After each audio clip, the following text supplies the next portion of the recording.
Good morning, Chris. Good morning. How are you? Very good, very good. It's late where I am. It's almost midday where you are. But so far, so good. Last time we spoke, Chris, you told me a story about turning down the rowing team because you didn't want to wake up at 5 a.m. in the morning, sit in the cold, or shave your head. So, looking back now, Chris, do you ever wonder what would have happened if you said yes? Well, to tell you the truth, not much. Not much. I mean, the reality is the University of Washington has one of the top rowing programs in the world, right? And they continue to be national and international champions. And it's a whole world that I'm sure would have opened.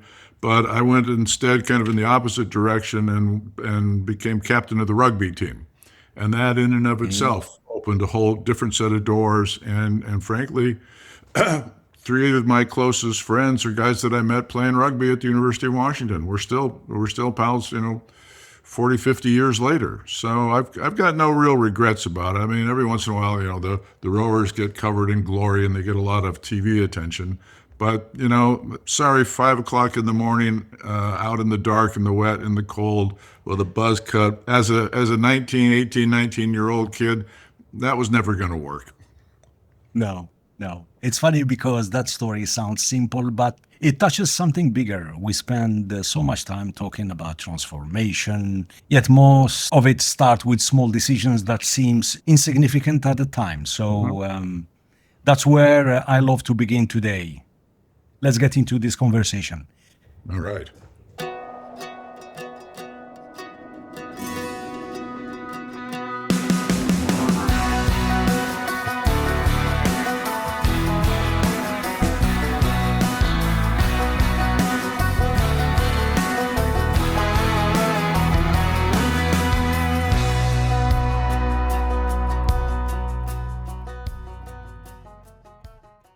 The following is a conversation with Chris Majer, a leadership strategist, founder of Human Potential Project, an Amazon best-selling author and advisor to executives, entrepreneurs, military leaders, and high-performance teams.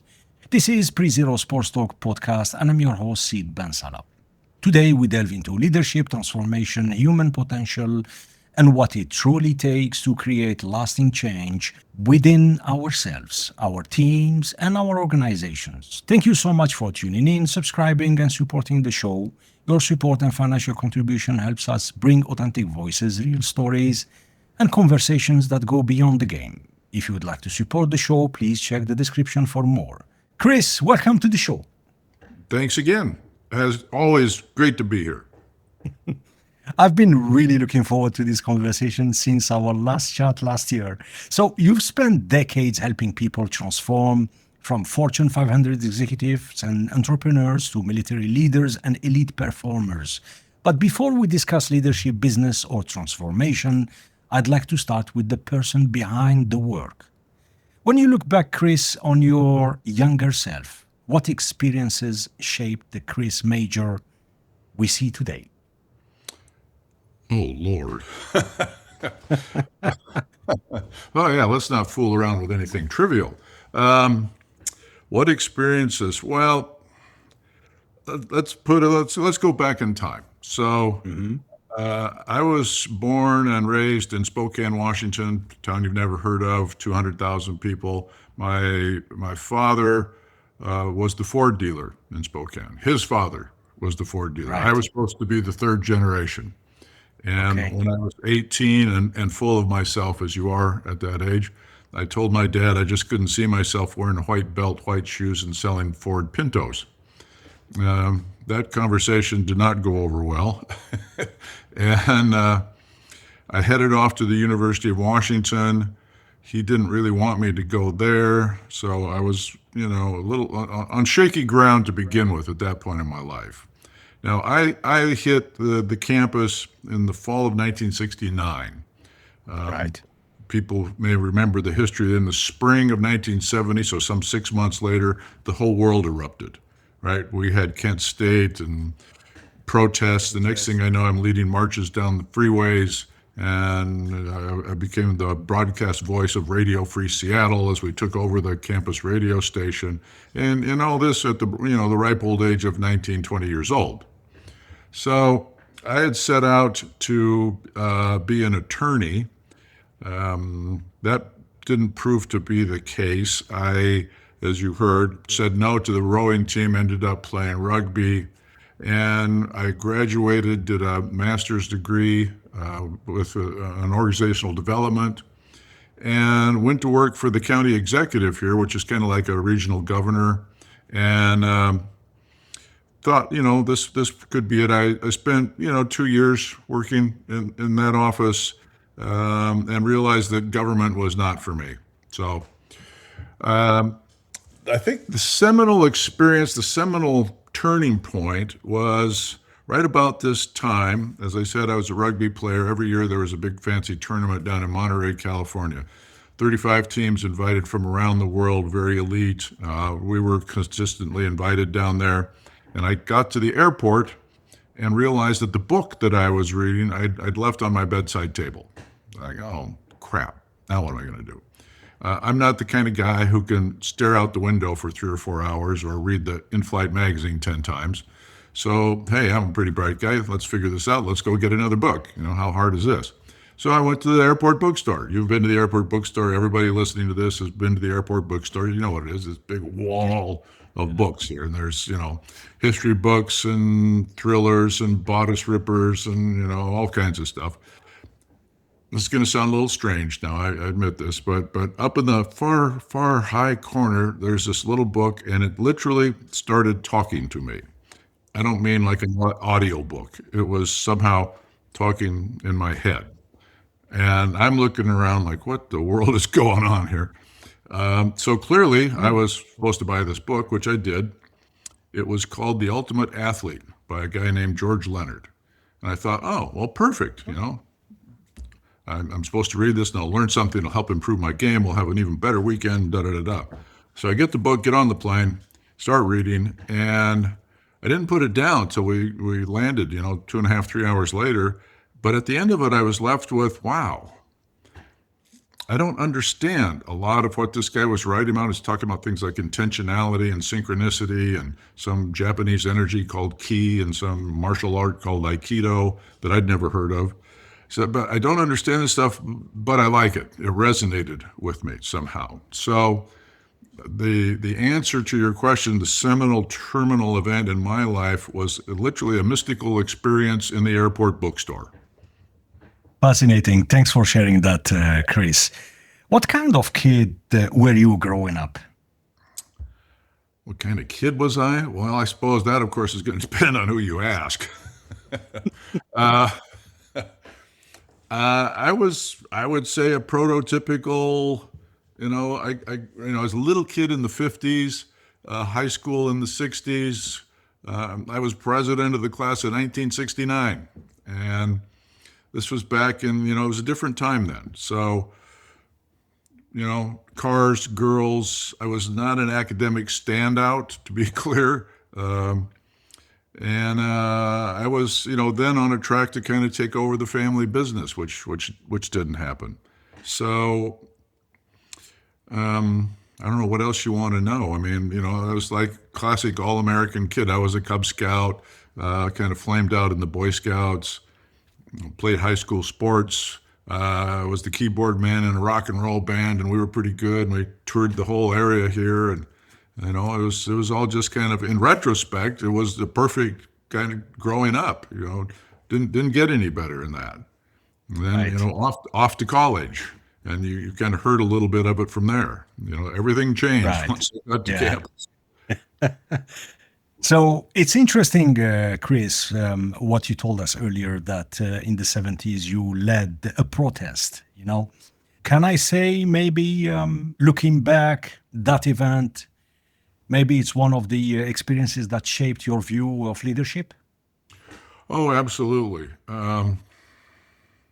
The moment was we were deeply into the Vietnam War, a vastly Hmm. unpopular Hmm. war. Yeah. And part of the reason lots of kids were in college was they didn't want to get drafted. You know, Yeah. now that wasn't the case for me, but here's an interesting footnote.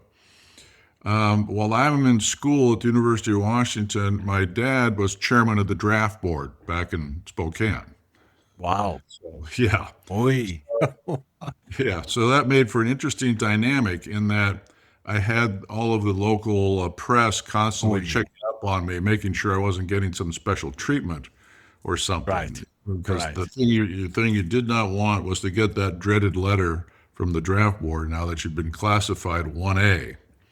And what would happen is that all these people that never had any time for me back home would suddenly wanted to be my new best friend.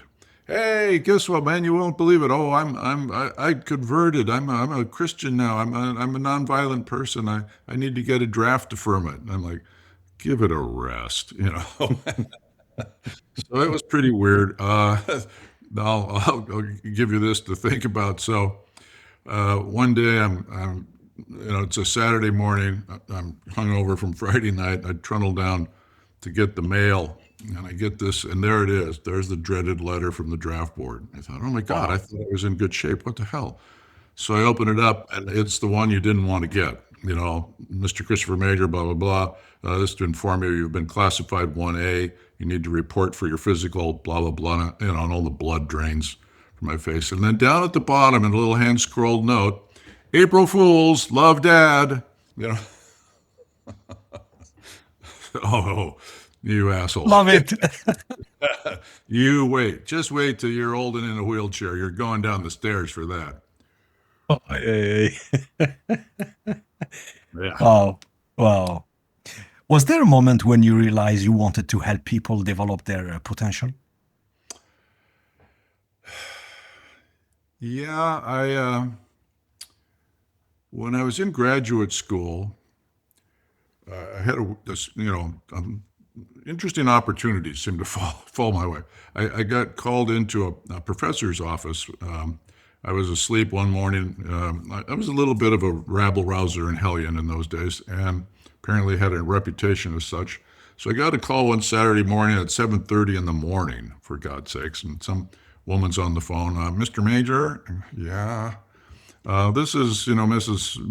Throttlebottom. I'm Professor Gore's secretary. Like, well, lucky you. Okay. So what? She says, the professor would like to see you. I'm like, what? It's 7:30 on Saturday? No, not now. He wants to see you. Well, why are you calling me? Well, we heard about you and figured this would be the only safe time to get you. Great. So he wants to see you Wednesday at 3. I'm like, okay, great. But who's Professor Gore? I know who this guy was. So he's one of the senior professors in the political science department. Okay, great. Mhm. So I go see this guy. And he looks at me. Now, what year is it? It's 1971, 72. And the first thing out of his mouth is, how'd you like to go to Alaska? I'm like, are you nuts? What? He says, and he laid out the little school up in Sitka had gotten a grant to do this educational program for villages to help implement the Native Claims Settlement Act. And Right. they needed competent people. I'd been, finishing up my studies in the Graduate School of Public Administration. So, we need some hot shots. You're supposedly one of the hot shots to go up there and get this program going. I thought, well, I'm not so wild about that. And he says, well, and we go on for about half an hour, and finally says, no, and we'll pay you $4,000 a month plus all your expenses. Oh, dude, you should have led with that. that was your opening line. That's interesting. Yeah, because that was a lot of money in those days for a graduate student, right? And so we put together this team. We went up to Alaska, and all this was about implementing the Native Claims Settlement Act. And I thought, well, if that's what we're doing, maybe I better read this Native Claims Settlement Act so I know what's going on here. I started reading this thing, and to be blunt about it, said I was left with, Jesus H, right.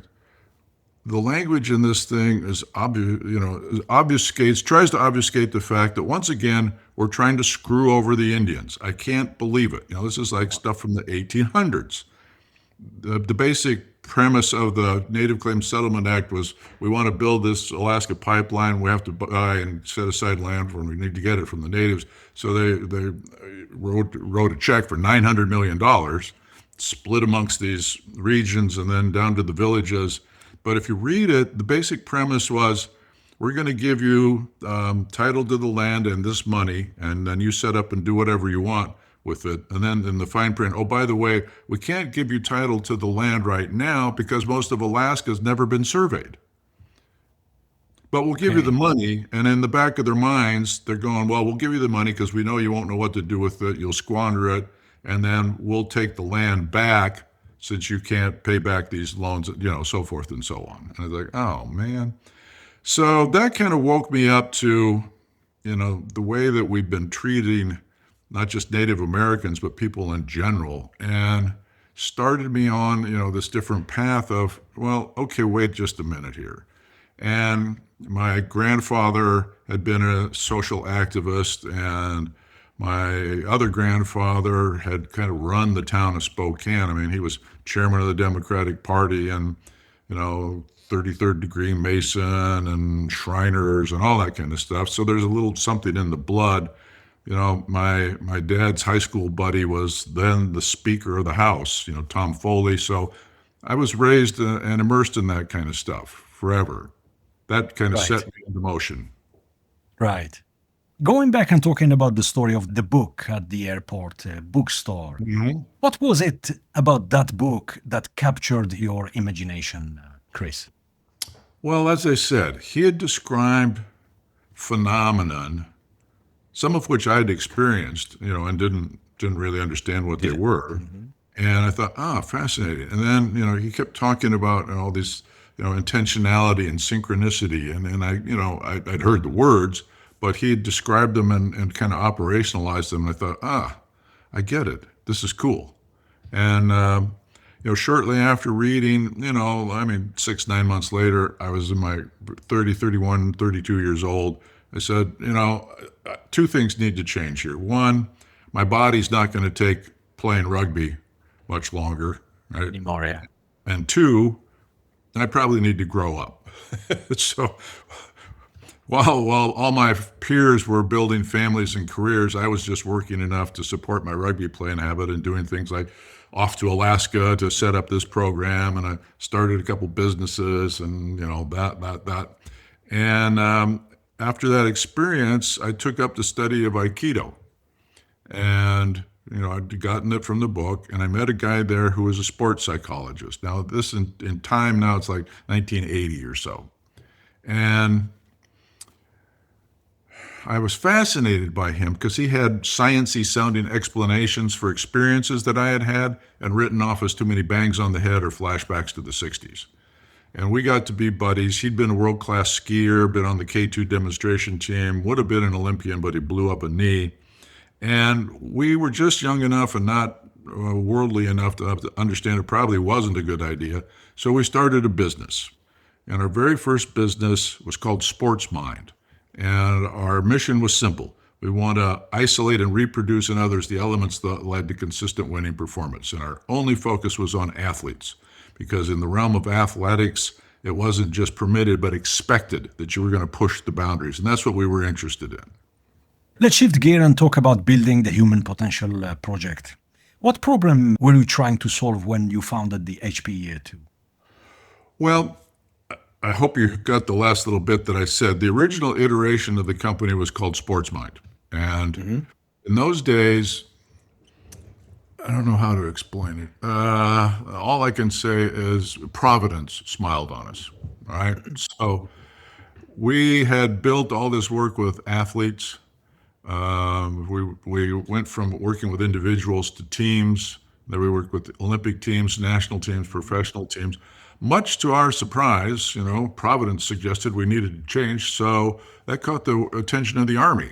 And that was never part of any business plan I had. And so I went to Fort Hood, Texas to talk to the leadership down there. 6 weeks later, we had a sole source contract with the United States Army. And for almost 3 years, we worked with the Army, helping them redesign the way they trained soldiers. That work Oh boy. That work caught the attention of the special forces. There's lots of little sidebars here I could go down to, but will be hours.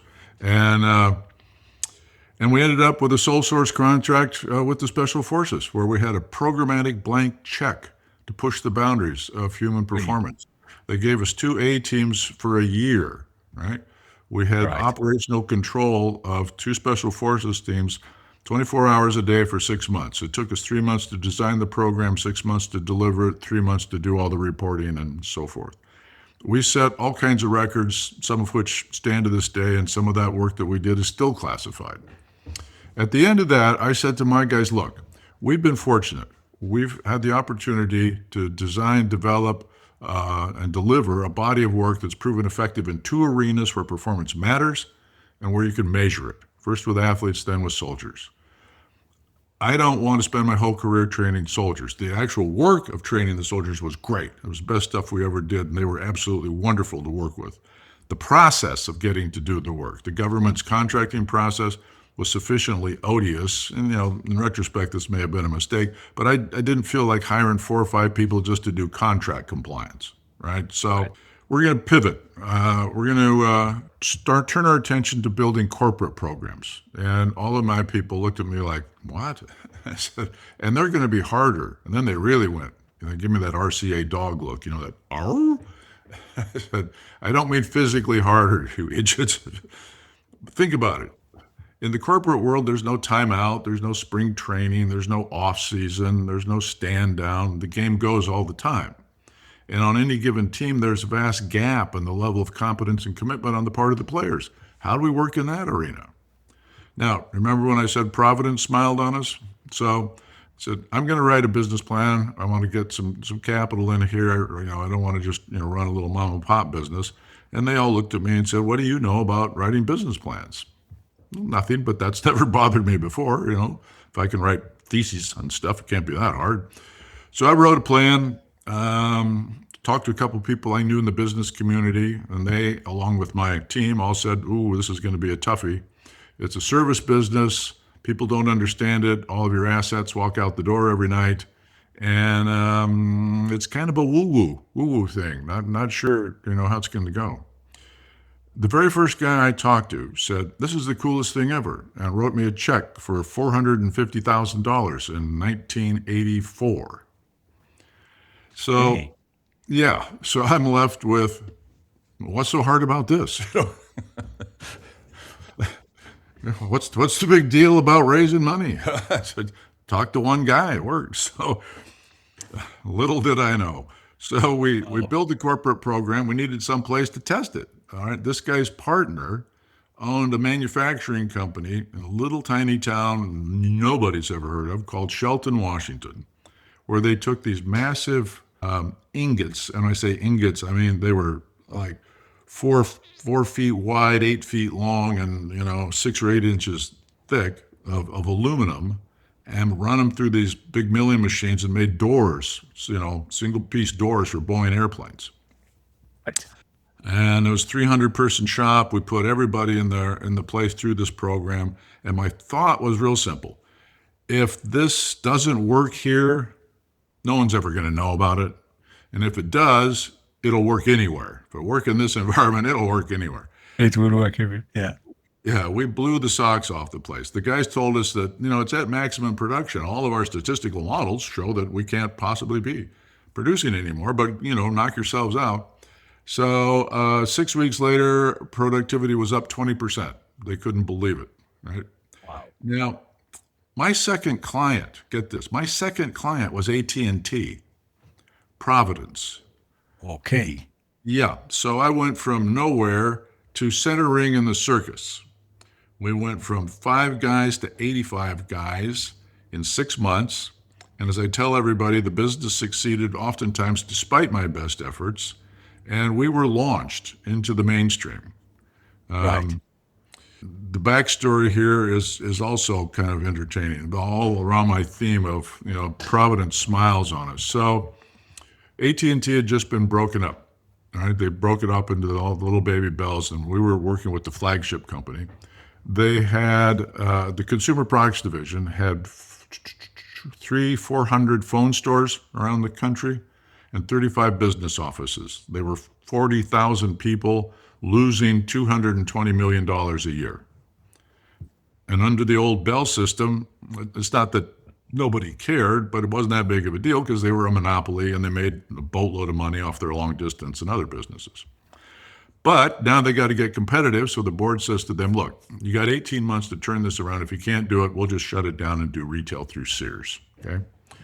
So now I'm going to tell you a story here, and I know it's true because I've got lots of people who verified it, so I'm not just making stuff up. So the then divisional president, they don't know what to do, so they called in McKinsey, right? Yay, let's get McKinsey. So McKinsey comes in, takes the head count from 40,000 to 16,000 in 9 months. Just think about that in terms of your corporate culture. And is very proud of themselves because their mission was to stop the financial hemorrhaging, and lo, it had stopped. They were completely blind to the fact that so had everything else. You know, it's the arrogant doctor who's crowing that the patient's quit bleeding. Well, it's because he's dead, you nitwit. So the then divisional president, Bertuccini, doesn't know what to do. There's no Harvard case study for this kind of situation. So he gathers his most intimate, tightly bound group of managers, all 200 of them, into the Parsippany, New Jersey Hilton ballroom to have a talk about this. Now, this is in these days, I don't know if you were ever part of some big company, but this is in the days of, great bureaucratic, stuffiness. So the way it worked was we had 200 people in the room. You wrote your questions on a little 3x5 card. You sent them down to the end of the aisle, and they sent all those up to the front. And then there was 2 little staffers up there who would vet these things because we didn't want anybody asking anything too incendiary. Now, get this. So in the back of the room, of which there was 198 men and 2 women, the young woman, 27 years old, she had 2 people reporting to her, so technically she was a manager. She can't take it anymore. She jumps up from the back of the room and goes, "Come on, you guys, let's cut the crap. What's it going to take to turn this thing around?" Now you got to get the visuals here. So all of a sudden, 198 middle-aged guys' heads whip around. You can't speak to the great Bertuccini that way.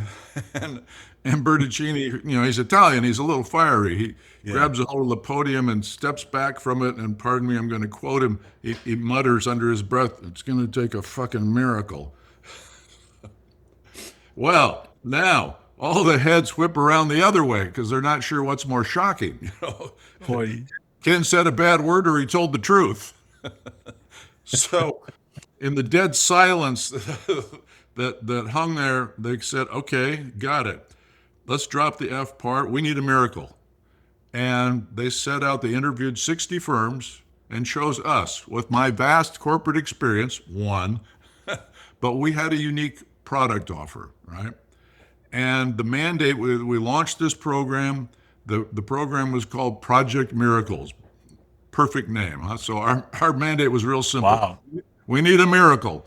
And I don't know if you remember the old Mike and the Mechanics song, "All I Need Is a Miracle."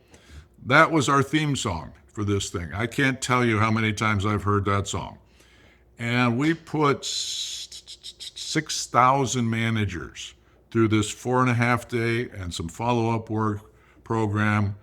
We were doing 2 or 3 of these a week for a couple of years. I mean, just burning down the place. And they went from break even to generating a cumulative total of $3 billion in profit over the next 48 months. Fantastic. And that launched what I refer to as a very robust When Harry Met Sally marketing campaign. So, oh, my God, I don't know what they're doing over there, but we better have some of that. And so my marketing consisted of, answering the phone for about 3 or 4 years. We did, I don't know how many millions of dollars worth of business with AT&T. And that launched us into the mainstream. I was on the Today Show and McNeil Lair and, et cetera, et cetera, et cetera. And we worked with AT&T, Amgen, Intel, Microsoft, Cargill, Capital One, a whole host of blue chip clients. I've got a client list that is just the envy of everybody's. Wow. Love those stories from performance athletes to military to corporation. Why do you think, Chris, so many people never reach their potential? Well, there's, I think, two main things. One is they're uncomfortable with the conversation. If you start talking to somebody about, reaching your full potential, they listen, you're criticizing me, and you think that I've got some potential that I may not even believe that I've got, and then they start to feel bad about themselves, so they'd rather not talk about it at all. Or two, once they begin to think, well, maybe there is something more out there, they get afraid. Fear is the biggest thing that keeps people from realizing their full potential. Yeah. And I think lastly, I'll make it three things. You and I and everybody else, we toss this term transformation around, and I don't think most people fully understand what it means. In my view, having done this for some time, transformation isn't magic, right? It is the result of focused intent and work, but it's essentially a large amount of change in a short amount of time. That's the key. It's a large amount of change in a short amount of time. Now, if you and I are watching a team over here and they're doing whatever it is they're doing today, and we come back in 4 months and obviously their performance is dramatically different, we go, wow, they transformed, right? Well, that's because we haven't been around for 4 months. Yeah. In the day-to-day step improvements that it takes to get to that transformed state. Now, every once in a while somebody can whack it with a magic wand, but that's pretty rare. The real work of transformation is just that, real work. True. Yeah. And I guess that explains what really separates people who transform from those who stay stuck. Well, here's the thing. What we learned early on in working with athletes is, transformation is, just like I said, it's a large amount of change in a short amount of time. The axiom that I use with everybody is you can't change if you don't learn, and you can't learn if you don't change. If you don't change, yeah. Okay? Now, that sounds simple. Great. Let's turn that into a poster. Yay. But what does that mean? Well, the problem here is we, as a society, global society, have been sold a bill of goods about learning. Because when we think learning, we tend to think school. And in school, learning meant memorize, right? And the process was the gaining of insight, understanding, information, facts, data, models, all for the sake of building and gaining understanding, because understanding was the holy grail. To understand is to know, right? Right. And in an academic sense, that probably works, but nowhere else. Yeah. So what we learned in working with athletes, and was really clear, I'm sure you understand this, is what you understood was nice, but didn't really matter. Understanding's the booby prize. What matters is what can you do, right? So now, this is where people get their eggs a little scrambled. While your mind understands, and understanding can, in fact, occur in an instant, in the end, it's your body that learns. Your mind understands, but it's your body that learns. And the body only learns one way, and that's through practice. It's Right? in practice and practice. How you build competence. No amount of understanding ever produced competence in anything, period. Right? Period. So that's why one of the things that sets us apart is all of our programs unfold over time. I don't have any one-day wonder programs, right? You need to work for months to build new practices, to build new things. You know this in working with athletes. Nobody got to be good in a week, right? It's, he's an instant success. Yeah, well, he's an instant success that's been building for 15 years, right? So it's in understanding what it really takes, right? You have to stay with it. The whole notion of learning as we talk about a learning curve. It doesn't work that way. No. It's a stair-step process. No. And if you don't have a commitment to really to what we refer to as authentic learning, there's not going to be any learning, let alone any transformation. People give up too soon. Most adults don't ever learn anything because the first step in actual learning is being a beginner. And a beginner is the person who makes all three of the following declarations. I see there's some domain in which I'm not competent, but I'm committed to learn. Number two, I'm going to authorize someone to coach me. The whole notion that I'm going to teach myself is just complete ridiculousness. I'm going to teach someone to coach me. I'm going to get guidance from somebody who's either been down this road or knows what they're doing, because I don't. And yeah, I might bump along, but I'm going to just that, bump along, as opposed to figure out where's the course here. And third, and this is the hard thing for adults, I'm going to be at peace with being a beginner. We are, as adults, so invested in looking cool that we won't take it's a beginner. When a beginner, you make all the dumb mistakes. Yeah. My tennis serve looks like batting practice at baseball. Oh, there it is. It's up and over the 400-foot fence. When you go, if you're a beginner skier, this is where you spend most of your time, on your face or your butt. And most adults aren't willing to do that. No. So they No. don't learn anything and get cranky about it when you point that out. Yeah. So one of the things I We, tell people is what you're fighting as you get older is there's two. You of course know what arterial sclerosis is, right? Hardening of the arteries. Well, the thing that's more dangerous is what we call psychosclerosis, the hardening of the attitudes. And you watch it as people get older and more rigid, both physically and psychologically, until, what was this vibrant, 25-year-old is now, hey, you kids, get off my lawn.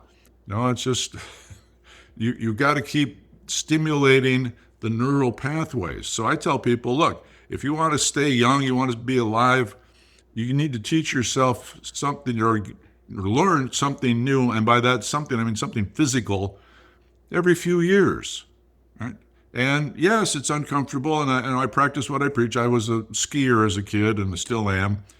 And the snowboarding came out, and I thought, well, no. But I resisted for a while, and I thought, okay, I'm going to check this out. Now, I know myself. I teach this stuff, and I'm not immune from it. I said, okay. So I booked private lessons. I'm not going to sit there with a bunch of 10-year-olds trying to learn how to. I was 45 at the time, right?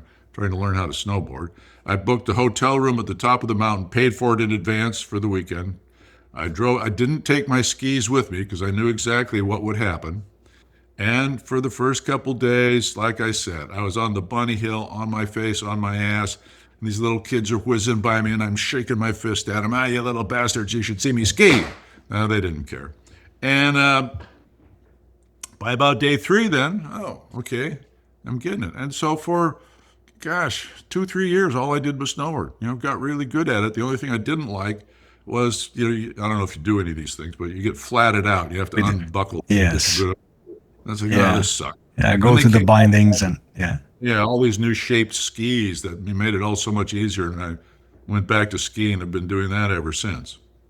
But the point is, you've got to keep the system stimulated, keep it moving.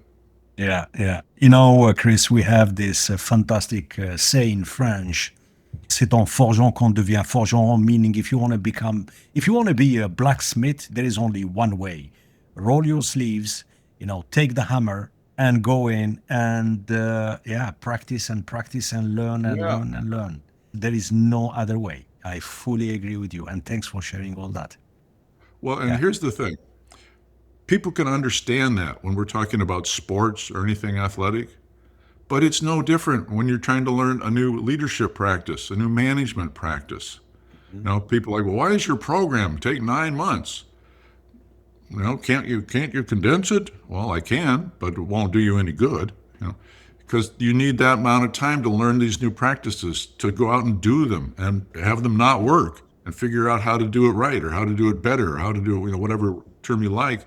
And you need the coach to work with you over that time. People, I'm making stuff up now. You're 40, you're 50, you're 60 years old. You spent 30, 40, 50 years learning to be the you that you are now. It's not like, we're going to sit and talk to you for Yeah. you should be insulted if somebody says we're going to change your behavior in a weekend as you sit here and listen to us. No, we're not. You'll go away with some great ideas, and you've seen this 1,000 times. Oh, we're all fired up, our hair's on fire, we're all motivated, we go back to work, and 3 days later, nothing's changed, only you're now questioning yourself. And that's the part I hate about that phenomenon. People don't question the learning phenomenon, they question themselves. Maybe I'm the one who didn't get it. Is there something wrong with me? They don't consider that there's something wrong with the whole premise. That you're going to sit on a chair for 2 days and somehow 20 years of ingrained thinking and behavior is going to be dissolved in this new version that's going to emerge. It does not happen that way. Right, right. Not that I feel strongly about that or anything. Yeah. Chris, what inspired you to write The Power to Transform? For years, people have been clamoring for me to write a book, and I put it off, and I said, look, you hear me say this all the time. You don't really learn anything from books. Now, to contextualize that, that's not to suggest that you ought not to read books. What I said is you don't learn anything. You might get inspired to learn something from a book, like I did when I read I got inspired to learn Aikido and so forth. I said, but until there's a way that I can figure out how to get people to be more interactive with the content, the promise was, well, if we read your book, is that the same thing as going through the program? The answer is no, because you're not getting the practice. Well, then, the internet arrived and grew up, and finally there was a way where we set up a website that goes with the book, where you can go and do the assignments and put in all this stuff. And I'm still in the Providence with smiling. So I finally said, okay, I'm gonna write a book. And I had a connection with a big time media guy in New York, so I called him up. I said, let's figure out how to get the book deal done. And he says, okay, no problem. So he says, be in my office in a month, here in New York City. So I go, and we're going to go out to lunch, and one of the guys that used to work for him was then the CEO of Rodale, big publishing company. So we have this nice lunch at the Four Seasons, the usual New Yorkie stuff. And, as we're doing coffee, he says, we need to get a book deal done here for Chris. Oh, sure, no problem. What are you, da, da, da. In 15 minutes, we articulated the book deal.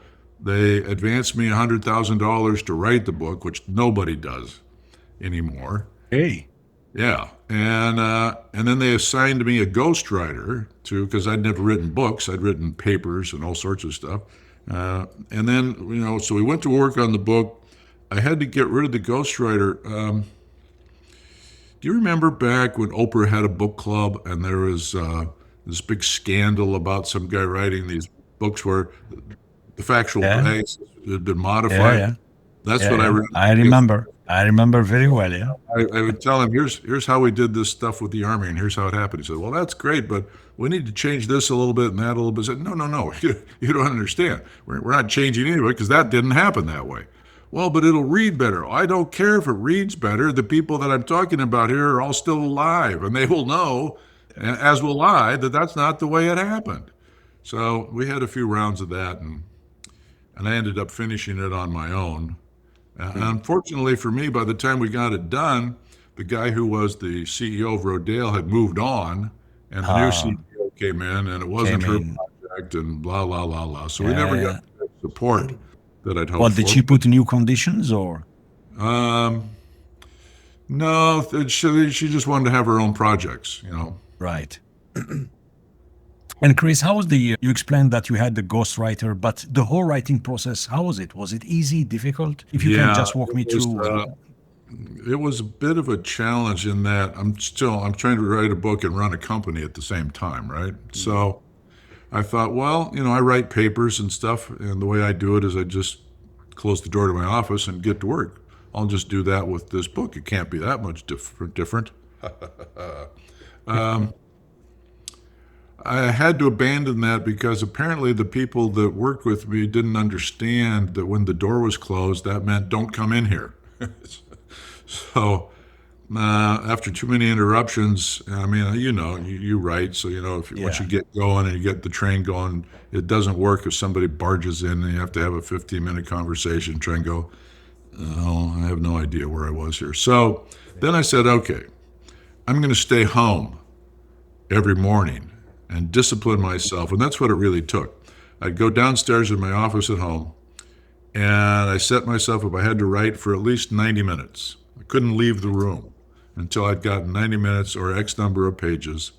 And the first part the big challenge was always the first few sentences every morning. I'd just sit there and stare at the screen, read what I'd written, and went, that sucks. Then I'd go back and fool with it some, and then, all right, let's try the next. And then, but after a while, I got a rhythm and a pace and banged it out pretty quickly.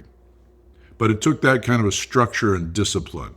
I was thinking, I'm so bright, I can just knock this out in my free time in the office. No. Was there a chapter that was particularly difficult to write, or?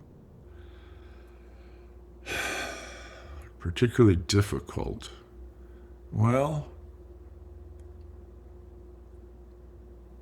I think probably the chapter on centering, it's not so much that it was difficult in that, the content, I didn't really get the content because it was my book. I think the challenge there was trying to explain a phenomenon that you really can't fully grasp unless you've experienced it.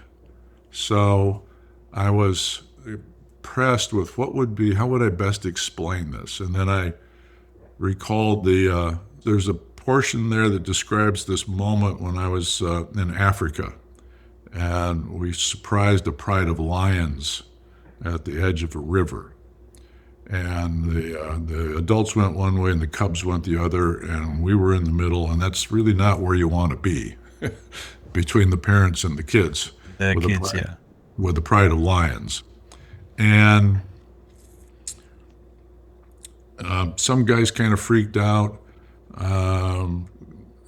I found myself in this, I can only describe it as a slightly altered state where I knew, dropping down Express Center, but in that moment, the whole premise of center is to be present, open, and connected.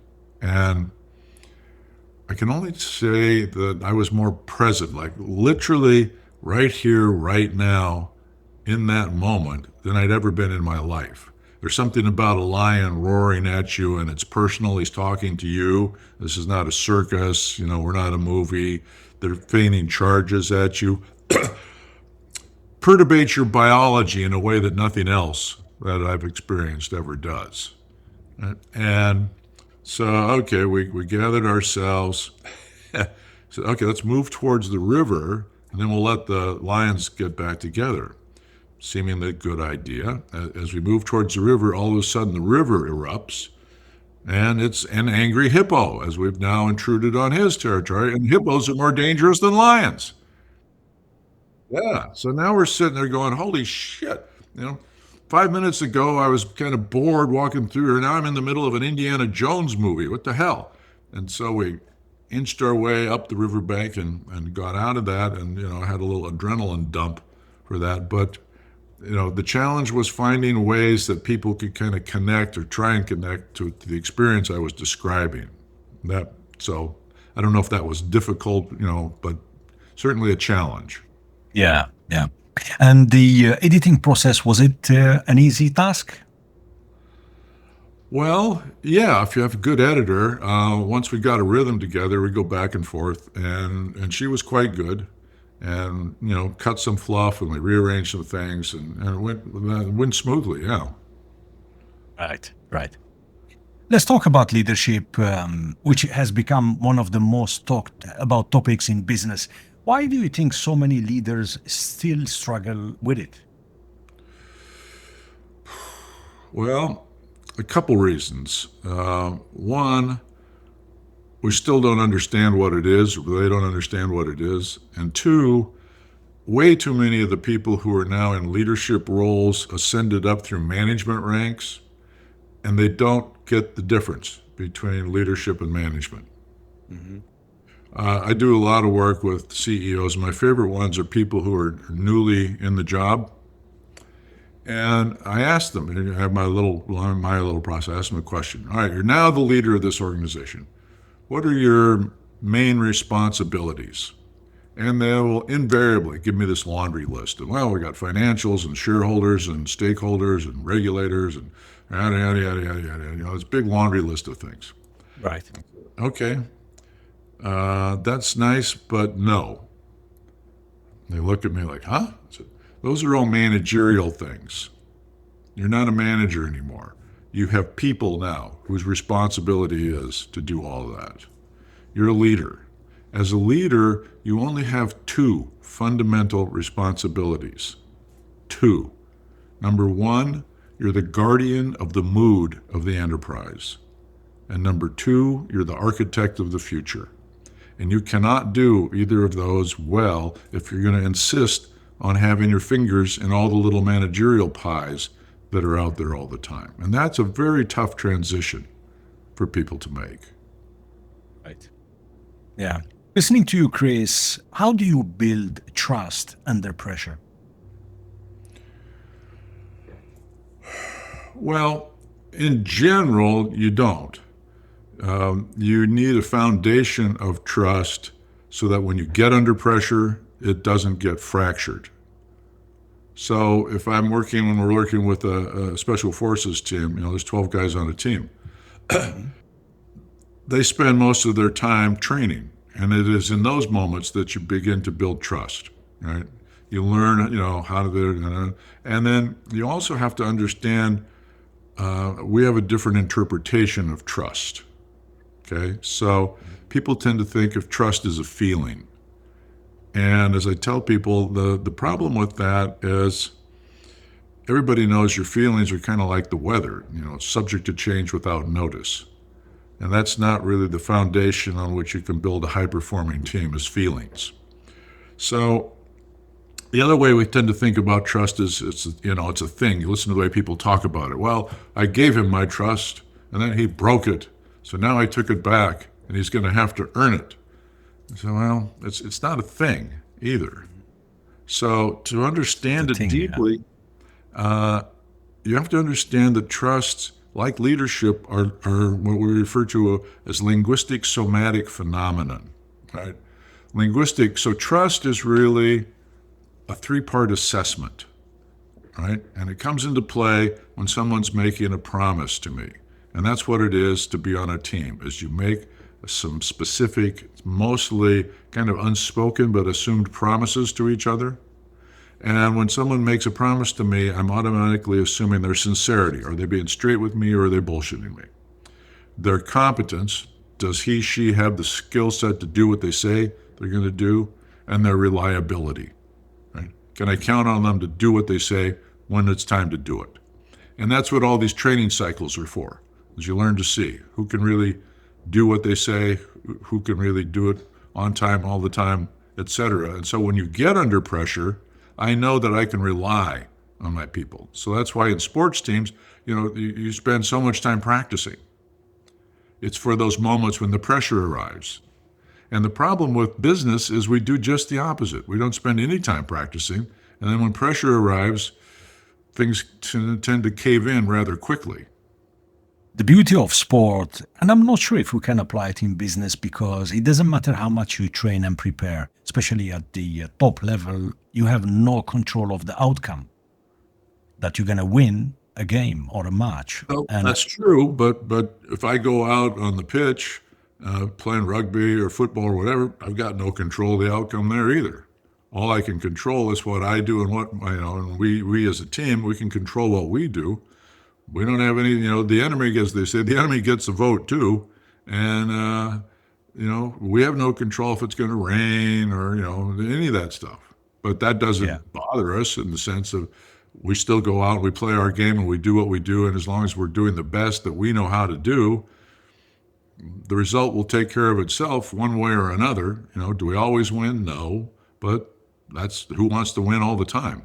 There's no fun in that. What's one military leadership lesson every CEO should learn, in your opinion?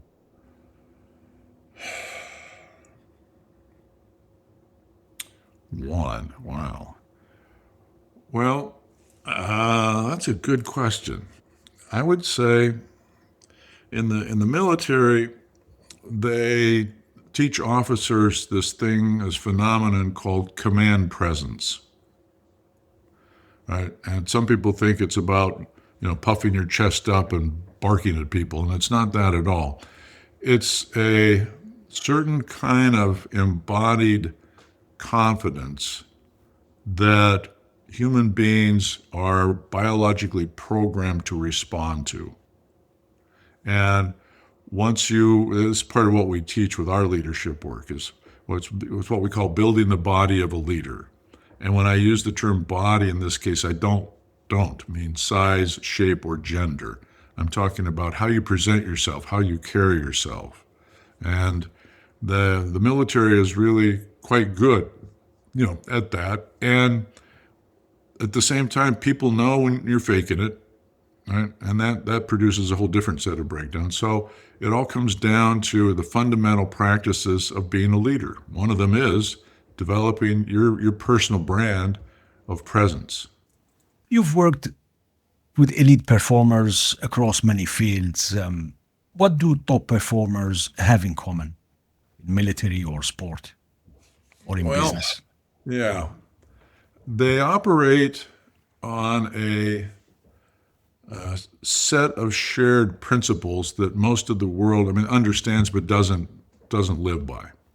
And this is one of the part of research and observation. We found that the elite performers in any arena, whether it's sports, the military, business, the arts, musicians, they have a continued commitment to develop their awareness, self-awareness. Right? They don't just kind of blindly go through life. They have a commitment to get where they're very clear that everything that happens to me is a result of the choices that I make. Right? So I always get that I'm at choice. They understand the difference between ability and willingness. And this is a tough one for some people. As I say in my book, I said, as a human being, I'm infinitely able. If any human being can do something, that means I can do it. That doesn't mean I'm competent in the moment, right? So, and then also you have to recognize the limitations of the human body. At this point in life, no matter how committed I am, I'm not going to go play in the NBA. Just not going to happen. My body's past the point where that's going to happen. So I have to recognize that. They live from the point of view of accountable, all right? I'm accountable for everything that I do. They understand the nature of commitment. And then we just talked about trust, honesty, integrity. So there's those 8 principles. We call them the universal performance principles. And people who are consistently elite performers or high performers, that's how they live their lives, is by those principles. And it doesn't matter what culture they're from, what language they speak, they're present everywhere.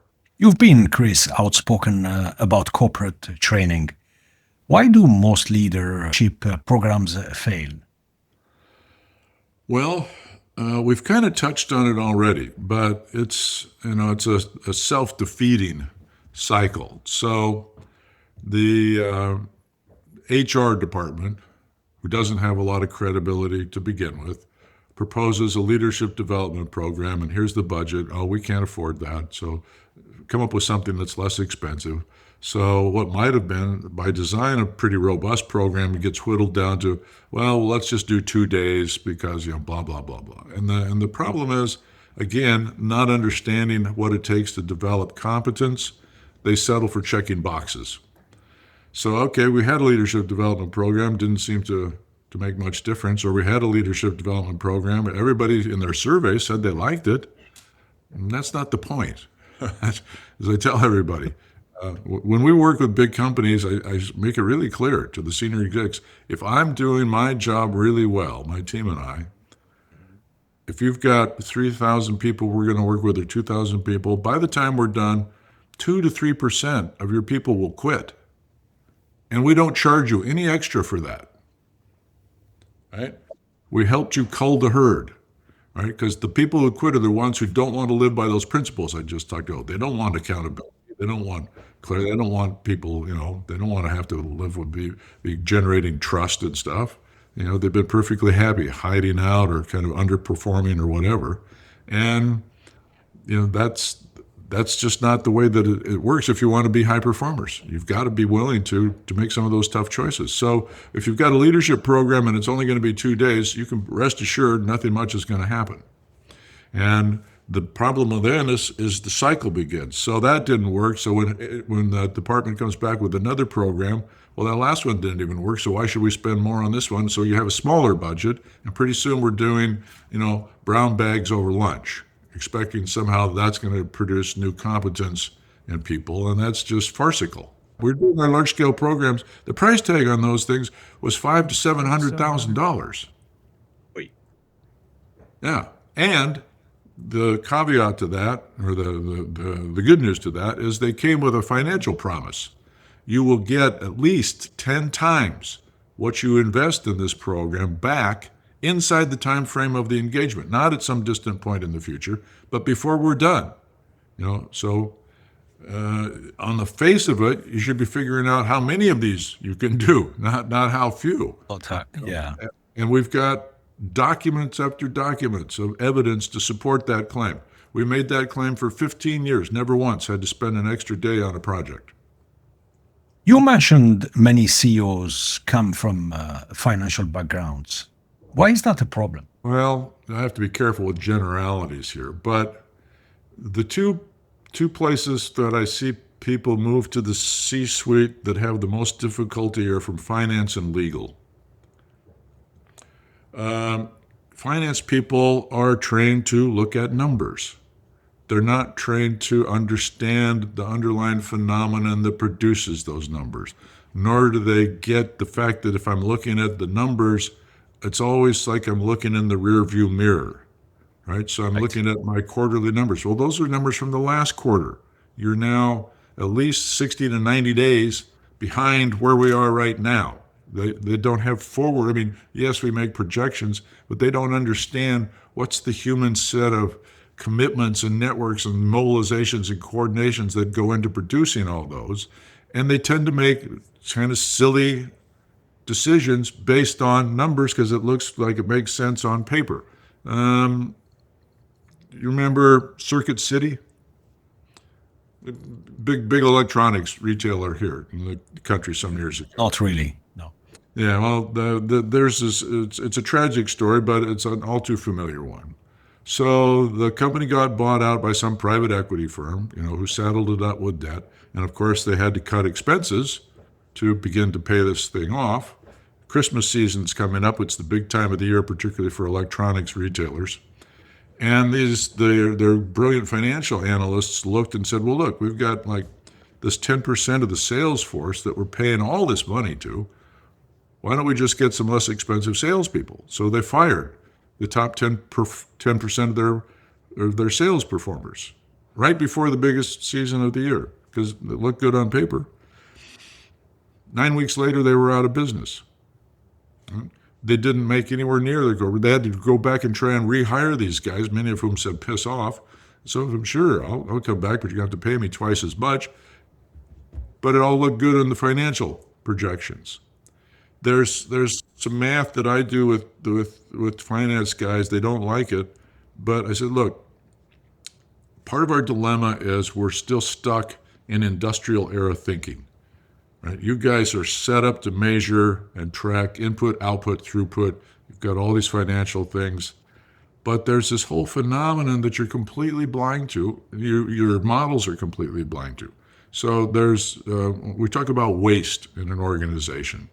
So typically when we say waste, you tend to think industrial era, right? Scrap, excess inventory, people standing around doing nothing, right? That kind of waste, industrial era waste, is quote, simple because you can see it.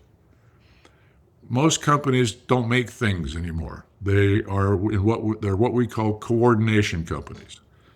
The value generators are not industrial laborers, and I don't mean to demean them at all, but they're what we call coordination workers. They don't make things. They generate value out of their effective coordination with each other to produce customer satisfaction, whether the customer is internal or external. Coordination waste is, when we have a meeting and everybody smiles and nods, but we didn't really get clear about who's going to do what. So people run off and get, kind of going kind of silly.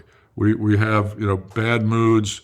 We have a lack of innovation, and we've devolved now into what we call modern indentured servitude. All these things produce a malaise in the organization that begins to stifle productivity. And I showed them some math. I did this for a great big sporting goods, sportswear shoe company who will go unnamed from Portland, Oregon. And, it's a multi-billion-dollar company. I said, well, if you do this, according to Gartner and McKinsey, people get done what they say they're going to get done in the American workplace anywhere from 30 to 60% of the time. So I'm going to give you the highest possible mark according to all the statistics, 60%. Nobody gets everything done on time. So we ran some numbers, and basically what I showed them was you're leaking about $1.5 billion a year out of here in coordination waste, and none of your financial systems can even see it, let alone know what to do about it. They Yeah. asked me to we'd like to help you out. Which way did you come in? Chris, you shared a fascinating insight about Henry Ford and motivating workers. What can leaders learn from that story? Yeah. I don't know. You're going to have to remind me of which Henry Ford story that was. That was during our intro chat. Well, to tell you the truth, I don't remember, as there's a bunch of stories about Henry Ford. Well, what Henry Ford did was really simple. We're just moving into the industrialized mass production, and the challenge that he and his peers were trying to solve was simple, which is how do we take uneducated, unskilled, unsophisticated farm workers and day laborers and turn them into Yeah. productive factory workers? And the answer they came up with was perfect for the time, not so much for the humanity. Was first, we're going to de-skill the work. So we're going to break the work into little tiny units that in and of themselves don't take much in the way of skill to do. So you might have been a craftsman making leather seats and whatnot for horse-drawn carriages or building beautiful wooden facades for them. But here you're going to put 5 bolts on a Model T wheel all day, every day. If you don't like that, that's fine. In those days, there was no social safety net. So if you didn't work, you didn't eat. Great. So thus was born the beginnings of the industrial mass production era. Well, Ford was right enough to say, well, if I'm ever going to sell a lot of these cars, we got to have people who can afford them. So he started paying people, $5 an hour back in the early teens and 20s. That was unprecedented. Had people clamoring to come and work for him. Right? And there's places today where you're hard placed to get $5 an hour. And that just exploded. This whole movement of began the process of building, the eventually what became the middle class in the country. Now, I don't know if that's the one you're referring to, but It was that story. Yeah, and I found it fascinating because that was a long time ago. In terms of the supply chain of the automotive industry, to motivate those workers that didn't have any clue, any skill within yeah, the industry itself. right. For 2 reasons. One, the industry was new, so nobody had, any Right. skill in it, and they were, Yeah. making it up as they went along.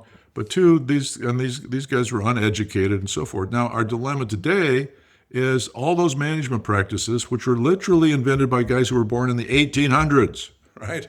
Mm. Set the foundation for how we think about management today. That part hasn't changed. Work has changed, the workforce has changed, but our approach to management hasn't, and that's the fundamental thing that we're fighting against in companies today. Everybody, well, how do we get people engaged? Stop treating them like Henry Ford's workers. We think of management in those days meant supervision. Mm. Right? You had to keep an eye on the lines to make sure people were producing. So that's what people are still taught, and it's what they teach you in business school. It's more sophisticated because now we have statistical models, but it's still the basic same thing. We don't teach anything about coordination practices, which is what we should be teaching. Mobilization. We don't teach anything about that. We're still teaching industrial era theory with a little technology added to it. And then we're surprised when people aren't really inspired or motivated. Been talking a couple of times with guests about high achievers It doesn't matter, sport or in business. And this constant need of scaling, of doing more.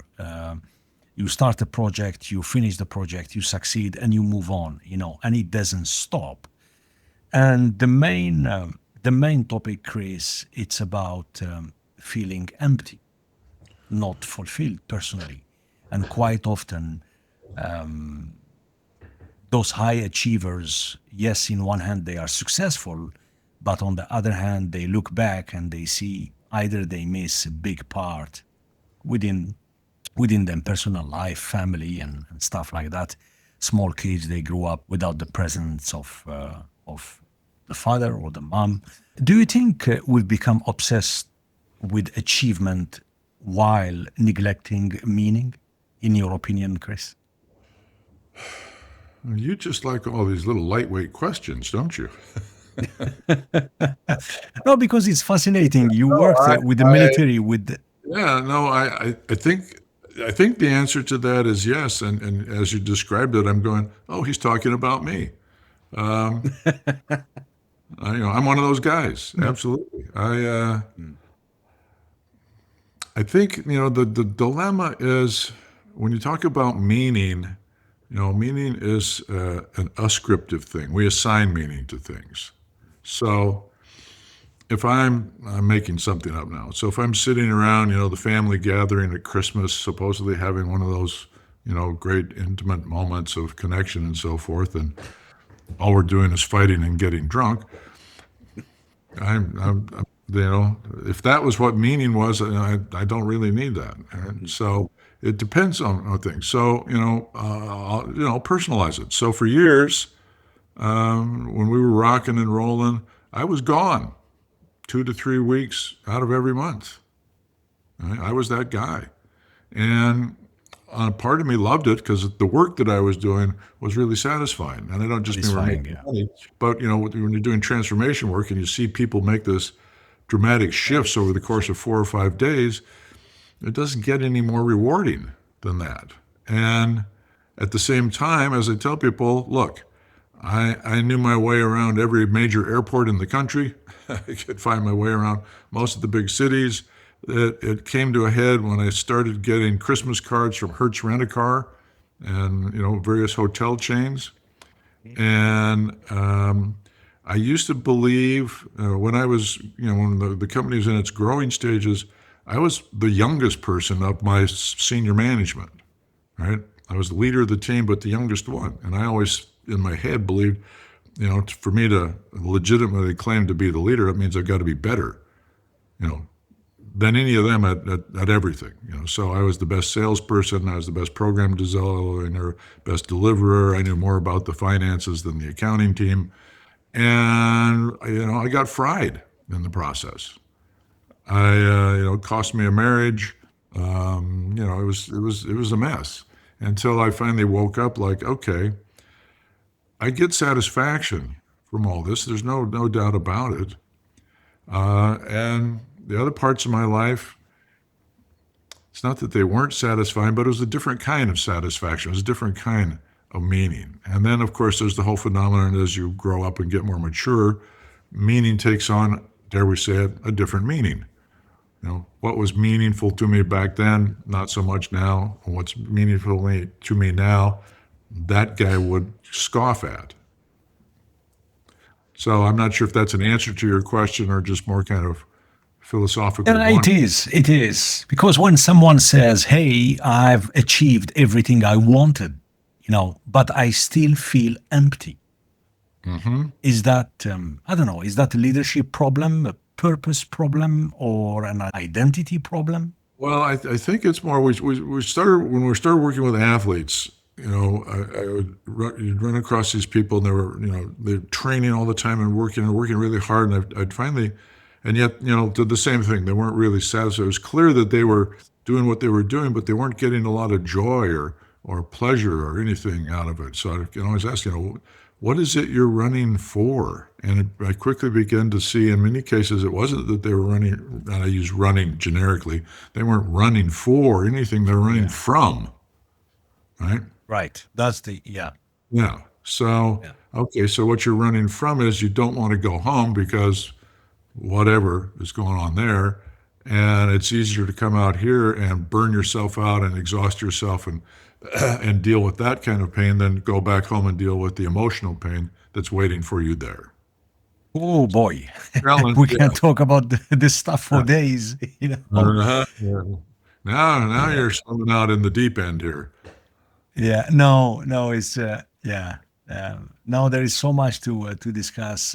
I mean, especially here in Scandinavia, I'm not sure if you are familiar with the culture, maybe within EU, but even in Europe, Scandinavian are a bit unique in the way we approach leadership. Yes, it's structured like in any other major Western country, or but we always say that we don't believe in we have a flat structure.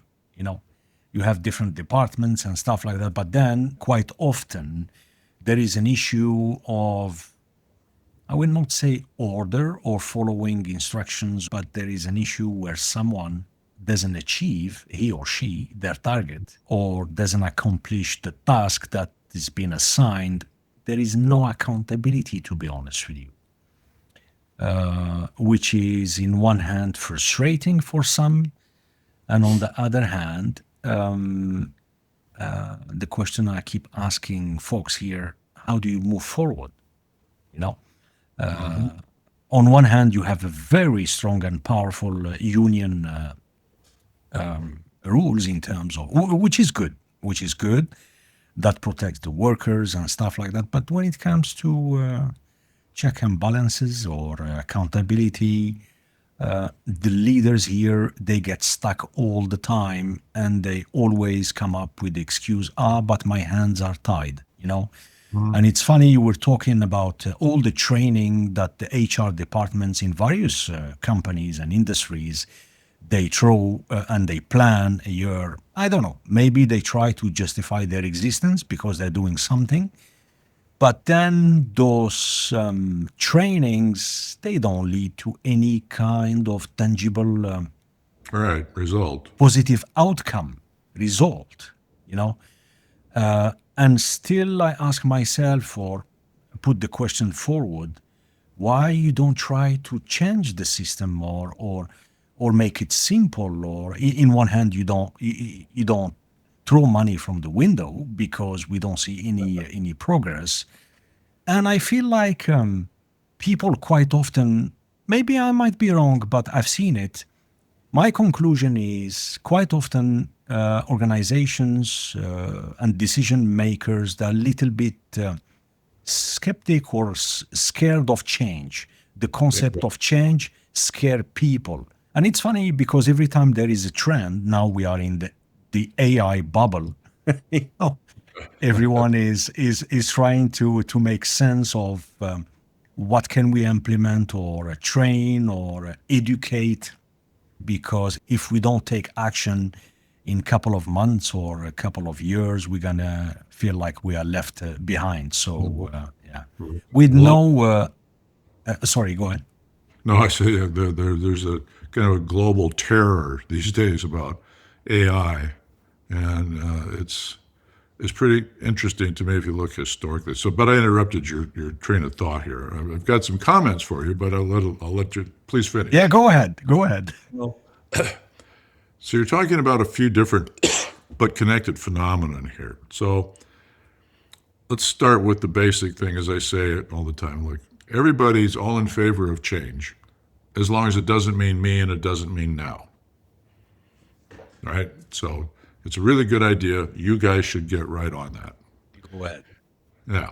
Now, let's go back to some of the things you said earlier about these organizations and flat and everything. And one of the things I work on with people is we need to understand what type of organization are we actually trying to create here. And in my view, there's what we call there's three types of social organization structures.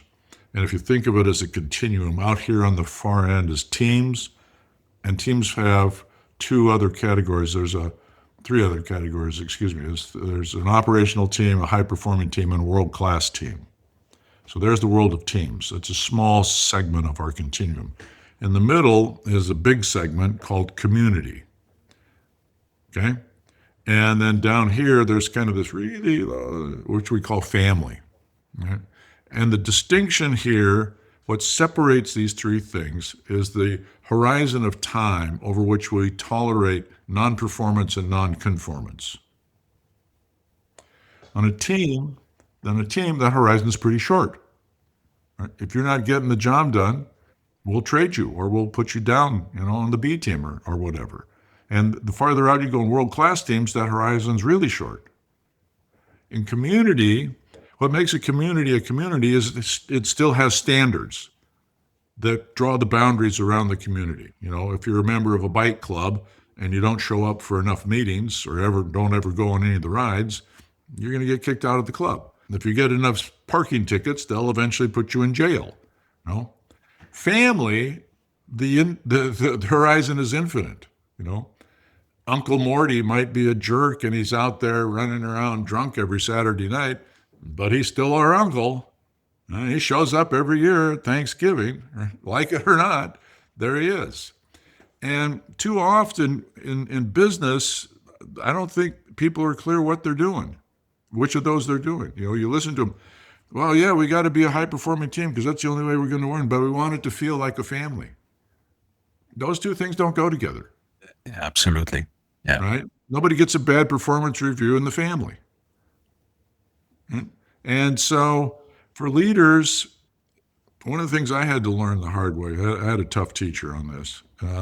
It's not your job to have everybody like you. In fact, that's a pipe dream. Your job is to mobilize the resources and people to accomplish the mission of the team or the company, period. Right? It's not to brutalize people. That doesn't do it. It's not to just go and slash and burn expenses. That doesn't do it. And that's to your point. That's why we have some of these protections from unions and so forth. But the unions too often tend to fall into inhibiting change because they're afraid that their members they're going to lose jobs or they're going to lose something. They're operating more out of fear than possibility. And that's a tough transition for them to make because that's been their orientation. So we've got all these kind of forces conspiring into a great conspiracy of mediocrity. If we push too hard for performance, we're going to annoy the unions or the regulators or something. And if we don't, well, then we're going to annoy the shareholders. And so there's this kind of a quiet conspiracy where everybody's like, well, okay, if we just make little improvements, that'll be okay. And then we've got the entrepreneurial environment, right? Part of the reason people start their own companies is they're just fed up with all that. The A-level performers that you were talking about, they can't stand that kind of work environment. And so they leave those companies and you're left with the B and C players. And unfortunately, over time, that's a death sentence for companies. Without the A players, you're not going to get innovation. You're not going to get drive. You're not going to get people pushing you to push the boundaries. And pretty soon the company, well, we've got lots of rules and we've got procedures and we don't want to have anything too radical happen. That's great until you get blindsided by some competitor and you're caught flat-footed and they eat your lunch and all the things that you were afraid of start happening in a very rapid cascade, to the point where you're out of business. So, you might have had all the great union protections in the world, but if the company goes out of business, that hasn't done you a lot of good now, has it? You're listening to the Pre-Zero Sports Talk. For more conversations on sports leadership, faith, performance, and innovation from Sweden to the world, visit prezerosportstalk.com. Good. Now it's time for our lightning round. Oh, boy. Ready for speedy Q&A? Oh, dun, dun, dun, dun. I'm nervous. All right. Okay, let her rip. Let's do this. One book everyone should read. Well, besides mine, one book everyone should read. I liked actually Barack Obama's book, and the title is not in my head right now, but I would recommend that to everybody. I'll just stop there because this is the lightning round. Best advice you've ever received? The minute that I've got a big question as to whether or not I can trust somebody inside my company, that person needs to be gone. Right. The worst career advice you ever gotten? Well, it wasn't career advice, it was financial advice. There was a point in time when I'd accumulated a rather substantial bunch of cash and I didn't know much about investing. And I had a friend who was an investment broker and he put it all into 3 or 4 big industrial companies that slowly tanked when I could have been early on into Microsoft, Amazon, Starbucks. Well, all those companies all got started here, but not me. I missed all 3 of those. Wow. Oh boy. Yeah. Coffee, tea, or something else? Depends on time of day. I'm a cup of coffee guy in the morning. I'll have tea during the day. After work, something else. Something else. And during the writing process of your book, was it coffee or tea or something else? I was a little bit of all 3 of those, depending on where I was. Depending on the. Yeah. Yeah.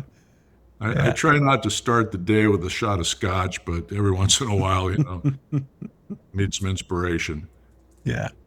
Morning person or a night owl? No, I'm a morning person. Biggest leadership myth? Biggest leadership map is it's what I call the Lone Ranger or the cowboy, the noble guy who did it all on his own. There is no such character. Nobody ever built anything great by themselves. One habit that changed your life? Daily meditation.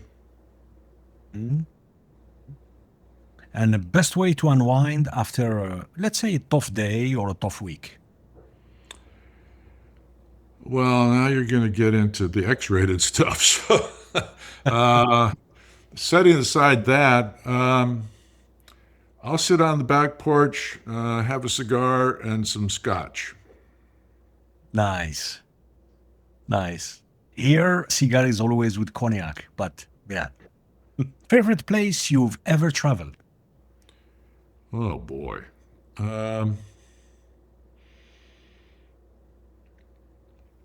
Well, in terms of cities, I like Barcelona. In terms of, but I spent a lot of my time traveling in the quote wild. I would say trekking and hiking around Peru in the old Inca. We did the Inca Trail and going through those old cities and ruins and stuff, and still being baffled by how they built all that stuff. You look at some of that stonework, and we can't recreate that stuff today. So you're like, Yeah. how are they moving 100-ton pieces of rock around and making seams that you can't get a piece of paper under? It's absolutely mystery. And hiking down and walking into Machu Picchu and the view from up above is just spectacular. Most underrated leadership skill? Listening. Oh, I agree with you. Yes. Oh, yes. Yeah.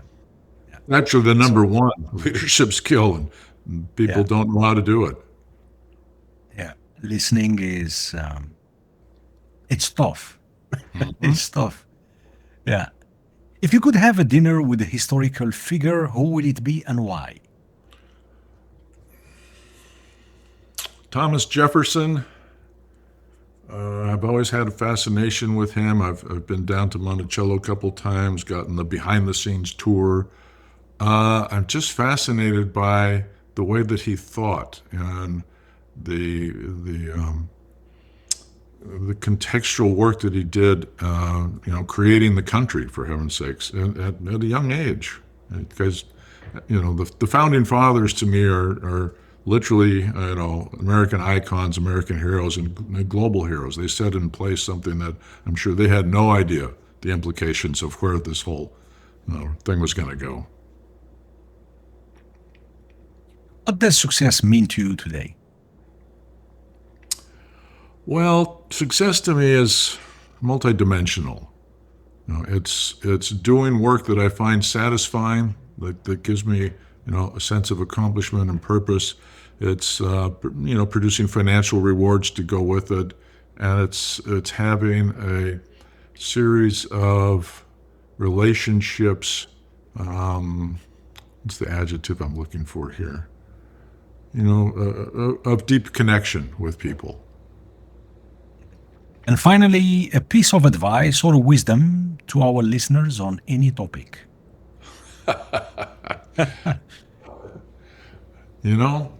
Everybody always asks, what's your one piece of advice? And I always say, don't listen to one piece of advice.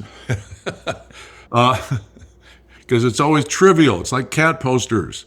No, my one piece of advice, literally, if you want success in anything, you've got to be a lifelong learner. There's no other way about it. Right. Chris Majer, thank you so much for joining us today and sharing your insight on leadership, transformation, human potential, resilience, and high performance. It's been a pleasure having you on the show. Thank you, my friend. I hope that your audience enjoys it. And if they don't, I did. Before we wrap up, Chris, where can listeners connect with you and learn more about your work? Well, they can come over and join me for a cigar on the back porch. But if that doesn't Scotch. work, yeah, you got to bring your own. Go to humanpotentialproject.com is the easiest way. That's the website. You can get my book, The Power to Transform, on Amazon. We used to sell them, but frankly, Amazon gets them cheaper and faster, so we let them do what they do best. And, that's about it. It's simple, it's easy. We're all over social media. And we're going to put all the links in our show notes. And for our listeners, I would like to leave you with a few words from Peter Drucker. The best way to predict the future is to create it. That quote feels fitting after today's conversation. Transformation isn't something that happened to us. It's something we actively create through choices, practice, discipline, and purpose. Thanks a lot. We want to thank you for joining our show. If you enjoyed this episode, we have more for you. You can now watch the entire episode on our YouTube and Spotify channels. While you're here, subscribe and don't forget to tap the bell. Visit prezerosportstalk.com to explore more conversations on sports, leadership, faith, performance, and innovation. From Sweden to the world. Until next time, stay curious, stay inspired, and make a difference. We'll see you soon. Take care.